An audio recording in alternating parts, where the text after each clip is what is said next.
trời gió khóc quỳ cả phong anh tâm nghe lê nghi các thời đó mà sẽ các ruộng lâu dài về rồng các thiên liêm sao mây anh liền xưa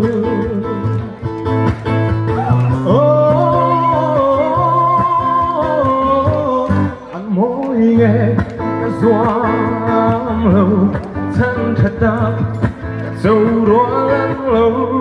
như rèn lâu có em có nghe khá xin được đâu anh học xin like của lần tên học xin khá chúกันตัวอย่างcó thiên đế có thiên đế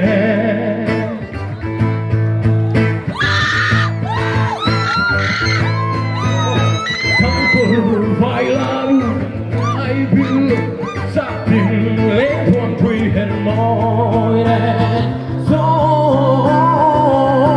khúc khuya sâu lan về trả tên lái qua lần lên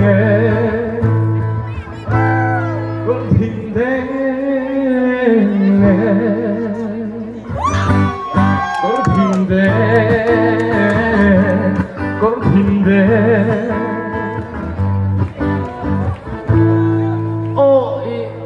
và kan phua bên lệ kan sele.